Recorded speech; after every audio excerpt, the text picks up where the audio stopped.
All right, Shalom. I want to give all praises, honor, and glory to Yahweh, by Hashem, Yahweh Shai, by Hashem, Krakadosh. Say double honor to the apostles and the elders, a great millstone, teaching his word in truth and sincerity for ruling well. And salutations to my fellow Akim across the four corners of the globe, preaching and prophesying in the name of Yahweh, by Hashem, Yahweh Shai. And it's the brother Gabar Yahweh from JMS Hawaii, coming to you with another lesson. This lesson is inspired by this video that you're about to see in front of you. It's entitled Where Current Black Culture Really Comes From. And it was posted by Bishop Kabrab from the main camp. His page, please subscribe. His page is GMS Cancel Culture. All right. And subscribe and be edified by all his videos. Man. You know, they all short, straight to the point, but they highly edifying.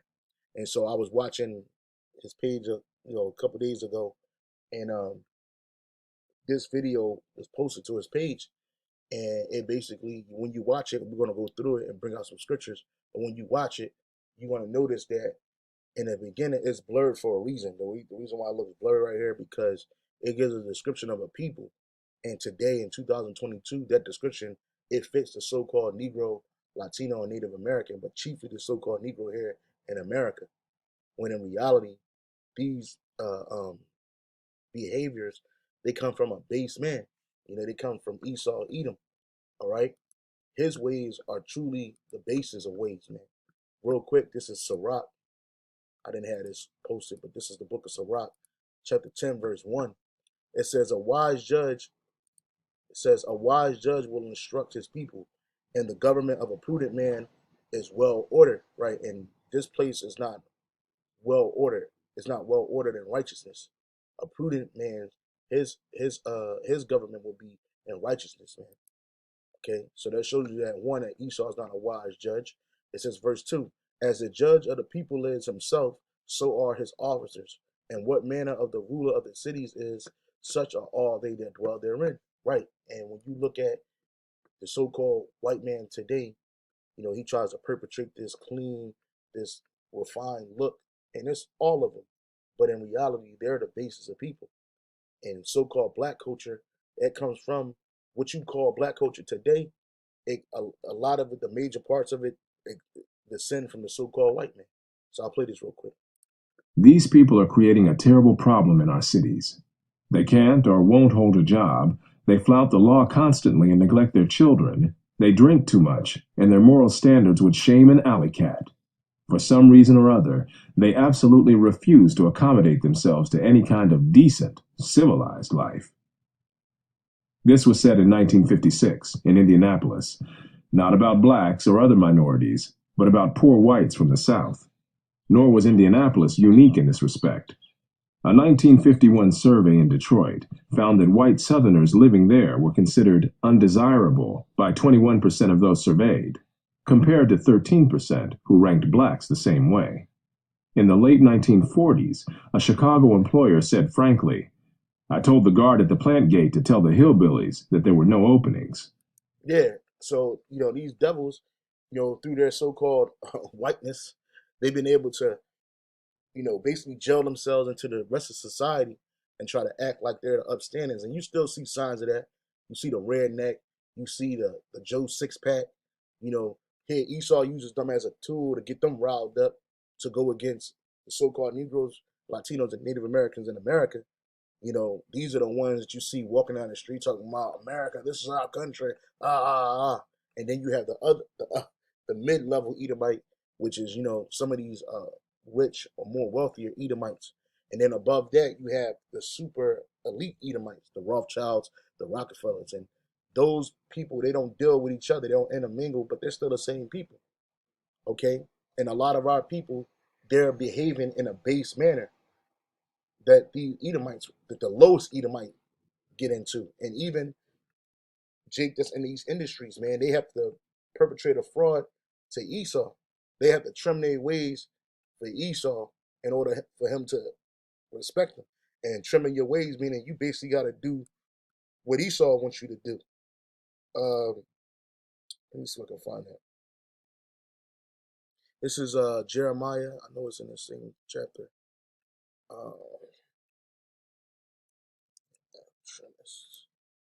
Yep, this is Jeremiah 2 and 33. It says, It says, why trimmest thou thy way to seek love? Therefore hast thou also taught the wicked ones thy ways. Right. And the wicked ones, you Edomites, man. And our people, they trim their ways to seek love. The Hebrew word for trimmest is yatab, yatab, and it says to be pleasing, to be glad, to please, to amend, to accept it. And that's what our people have done over millennia.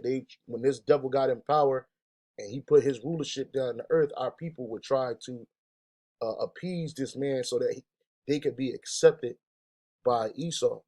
You know, that's what they want to do. And so what ended up happening? You end up picking up this man's ways and end up corrupting yourselves, man. You know, as you see this video go along, you're going to see that Jake basically picked up these ways, and they were taught to our people. This is the reason why you had the destruction of the so-called African American family in America. You know, they didn't do that to the Northern Kingdom. They didn't do that to the the Latino, and well, you see a lot of that on the Native American through alcoholism.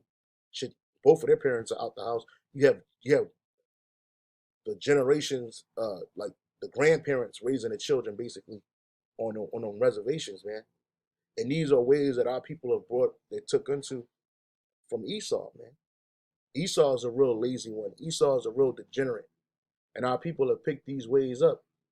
And these Edomites, they get to flourish in this world and they get to do, whatever they want to do and act like they're a clean people, but they're really the dirt bags of the world, man. When poor whites from the South moved into northern cities to work in war plants during the Second World War, occasionally a white Southerner would find that a flat or a furnished room had just been rented when the landlord heard his Southern accent. More is involved here than a mere parallel between blacks and Southern whites. What is involved is a common subculture that goes back for centuries, which has encompassed everything from ways of talking to attitudes toward education, violence, and sex, and which originated not in the South, but in those parts of the British Isles from which white Southerners came. That culture long ago died out where it originated in Britain, while surviving in the American South. Then it largely died out among both white and black Southerners, while still surviving today in the poorest and worst of the urban black ghettos. Yeah, because our people pick these ways up. This is Proverbs 12 and 26. The righteous is more excellent than his neighbor, but the way of the wicked seduceth them. And our people have been wholly seduced by the ways of the wicked. So that this subculture, because that's exactly what the ghetto is. It's a subculture within a culture. It's a subculture of black culture. And black means nothing but death. Black is not associated with anything good. Black is not associated with anything useful. Not in this world. Jacob be like, well, all colors come from black. You wouldn't know that unless the Edomite told you that. And then what comes with black behavior? It's a whole bunch of degenerate behavior, which you Jakes picked that up for Esau because prior to this, Jake, we were in physical captivity here. So you didn't have time to be on the corner with your air guns, with your finger guns, and real weapons, your gangs. You didn't have time for that. Okay? And a lot of this behavior is set up so that Jake could not wake up, keep Jake in the lowest basis mindset, and he will never rise. That's the mentality of an Edomite. All right. So again, it says the righteous is more excellent than his neighbor, but the way of the wicked seduces them. Right? They're different ideologies. They're all of this shit. When you got Jake talking in African shit. Guess what? All of that was taught to you by Edomites. All of that back to Africa, the African culture movement that happened here in America. And America was taught to you by two Edomites, two small hats. I know one dude name was France Boaz, and I forget the other man's name. But they the ones that gave you so-called African culture, which was nothing. Because in reality, we're the Israelites. We're the noble people. We're the noble vine that the Lord created. But our people would rather be a degenerate plant than a noble vine. This is Jeremiah 2 and 21. Yet I planted thee a noble vine, wholly a right seed. How then art thou turned into a degenerate plant of a strange vine unto me? For though thou wash thee with nitrate and take thee much soap, yet thine iniquity is marked before me, saith the Lord Yahweh Bashem Shai. So what makes us dirty in the eyes of the Most High is our sins and our iniquities. And you can wash up with soap, you can clean your physical flesh, but nonetheless, you're still filthy in the eyes of the Lord when you're in a degenerate state. And again, this degenerate state, this so-called black culture, it really comes from Edomite culture.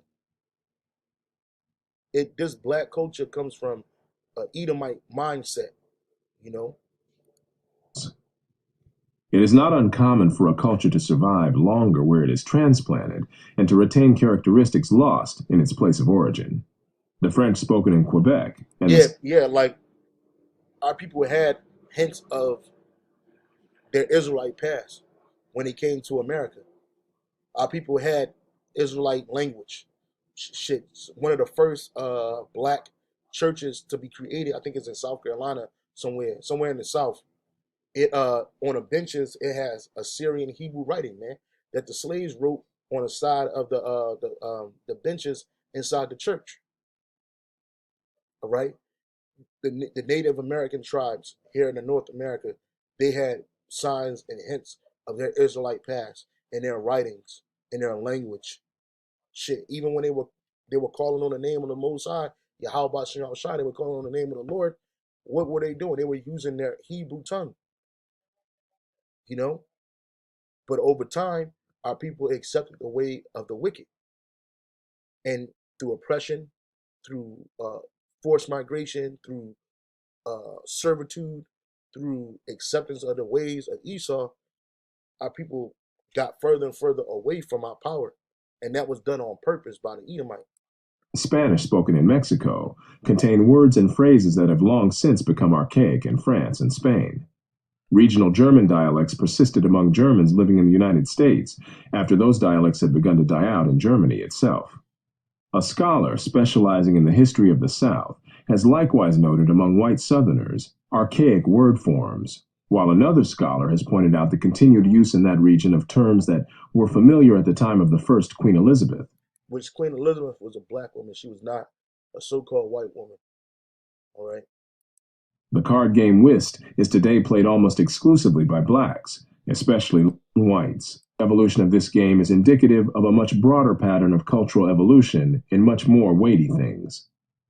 Southern whites not only spoke the English language in very different ways from whites in other regions. Their churches, their roads, their homes, their music, their education, their food, and their sex lives were all sharply different from those of other whites. Yeah, because also too, you can't forget that they showed a map earlier in this where the vast majority of Southern whites came from, and a lot of them came from Ireland, Scotland. Okay, and a lot of these were Israelites, man. A lot of those people that call themselves white today, they actually go back to us. You know, a lot of these people, but still, that culture, that broken down, that terrible, deviant behavior, that's not the culture that Yahweh Shem Shai created for us. You know, and you had Edomites writing books on so-called degenerate Edomite behavior. All right. Food, and their sex lives were all sharply different from those of other whites.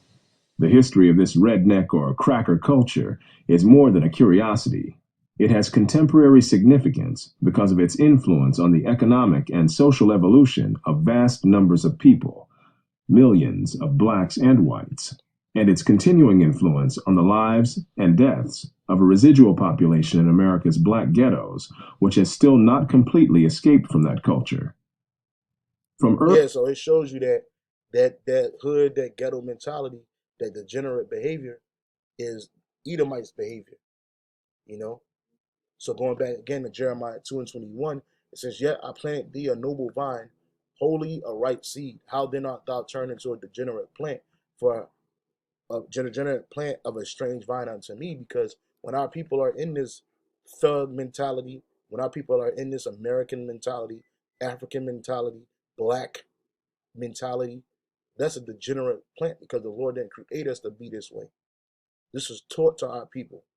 Now, again, like I said earlier, you always had wicked people amongst our people, people that were willing to do what the heathen did, but that don't stop us from being the Lord's people. This is First Maccabees 1:10, and there came out of them a wicked root, Antiochus, surnamed Epiphanes, son of Antiochus the king, who had been a hostage at Rome, and he reigned in the 130th and 7th year of the kingdom of the Greeks. And it says, and there came, right, and it says, in those days went there out of Israel wicked men, who persuaded many, saying, let us go and make a covenant with the heathen that are round about us. For since we departed from them, we have had much sorrow, right? Because whenever we rejoin our nationality, whenever we go back to our power and worship Yahweh Bashim Yahweh Shai, our people wouldn't get those benefits that you would get when you were dealing with the heathen, when you were trying to be like a heathen. You see, Esau, like even now, like Esau, he didn't care when we were calling ourselves Africans or Latinos or even Native Americans. He didn't care about none of that. If we were talking this back to Africa shit, guess what? He be cool with that.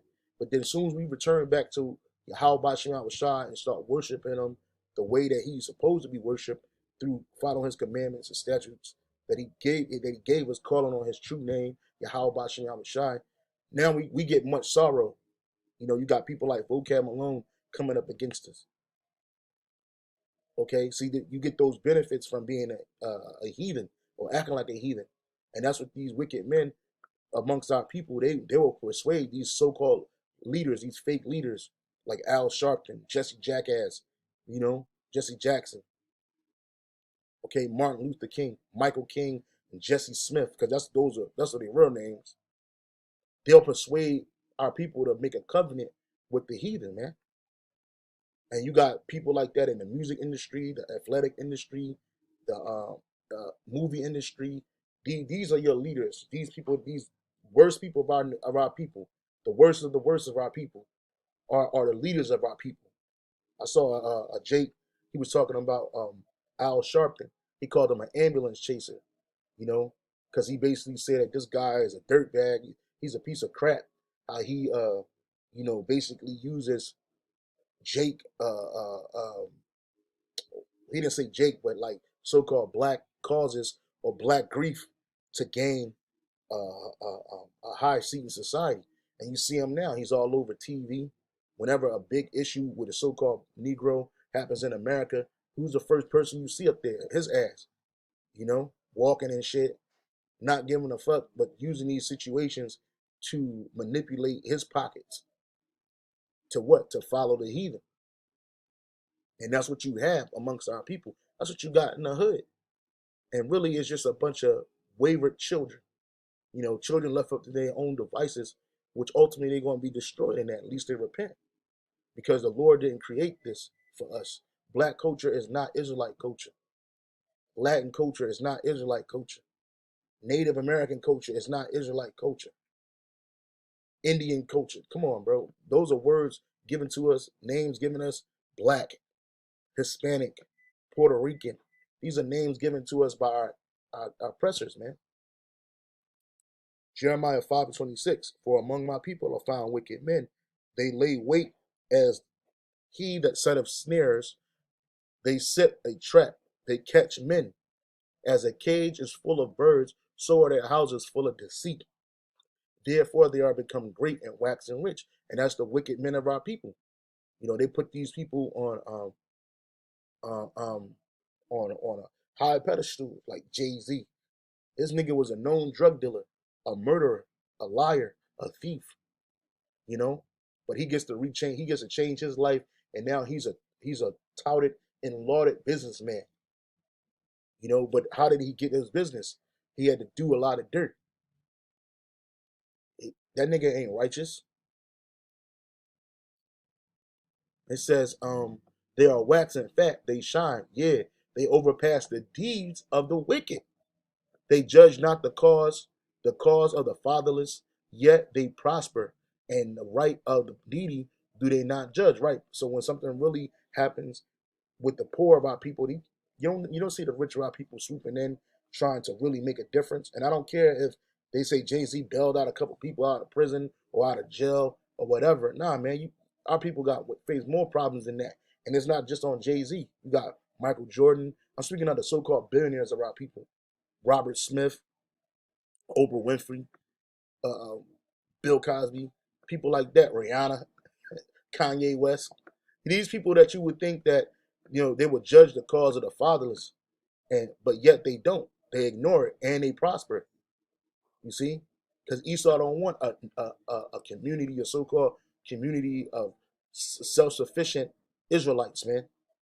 And you got Jake that's in the truth that's called themselves, we're gonna buy land in America and we're gonna be self-sufficient. No, you're not, because you're gonna have spies amongst you. You're gonna have detractors amongst you, and on top of that, that ain't the spirit that the Lord gave us to have down here, because this place is not our rest. But even still, Esau is wholly against that. He's wholly against of a self-sufficient, self-reliant nation of so-called Black, Latino, and Native American people, because this is his kingdom, and two kingdoms can't exist together. You know, this is Daniel 4:17. This matter is by the decree of the watchers and the demand by the word of the holy ones, to the intent that the living may know that the Most High ruleth in the kingdom of men, and giveth it to whomsoever he will, and setteth up over it the bases of men. So when you see these Edomites, you know, these are the bases of men right here. Let me play this real quick. His travels through the antebellum South, America. And Frederick Law Olmsted did the same later in his books about his travels through the antebellum South, notably Cotton Kingdom. The cultural values and social patterns prevalent among Southern whites included an aversion to work, proneness to violence, neglect of education, sexual promiscuity, improvidence, drunkenness, lack of entrepreneur. And that's what you have amongst Jake. But that's by design. This black culture that our people have wholly accepted is by design, you know. And that's all of these Edomites. These are all base men. You can see these men. They say, the Southern whites, the poor whites. No, no, no. All you Edomites are like this. All you Edomites are the basis of men. Worship, reckless searches for excitement, lively music and dance, and a style of religious oratory marked by strident rhetoric, unbridled emotions, and flamboyant imagery. This oratorical style carried over into the political oratory of the region in both the Jim Crow era and the Civil Rights era, and has continued on into our own times among black politicians, preachers, and activists. Yeah, so Jake picked up the same thing that Esau created, and then they took it and made this a lifestyle, a cultural lifestyle. While Esau gets to shed it, and he gets to melt into the population and act like, they're higher mightier than you are. You know, they give you these false pastors, they give you these thugs, they give you these unruly individuals that they prop up, wicked people of our people that they prop up, and our people accept it, and that's why they give you leaders, because our people always look for leadership in some capacity, something to follow after. They're sheep, so they follow whatever is on their spirit to follow, man. And so in reality, black culture is really white culture, man. Edomite culture. Black culture equals Edomite culture. It is not Israelite culture. Okay? And what is black culture in totality? Degenerism, if that's a word. That's a word. Degenerate or degeneration. It's the state of process of becoming degenerate, a decline, deterioration, because again, we are supposed to be a noble people, not a degenerate people. And we learned this degeneration through Esau and through these other nations, man. But mainly Edomites. The same thing that was said about the Edomites of the South is being said about the so-called Negro worldwide. And it's not true. But it is true. Meaning it's not true for the remnant. The remnant gonna go back and seek the face of Yahweh Shem Shai. But for 2/3, this 2/3 behavior is Edomite behavior, man. You know, and it's by design. And even the lowest Edomite will look at the highest Jake and call you a nigga and bring you down to his level, no matter how much money you got. Because according to them, their so-called whiteness, which they're not white, but their so-called whiteness grants them privilege that you could never receive with money or gain or prosperity or fame. You know? And so that one says Shalom on to the next.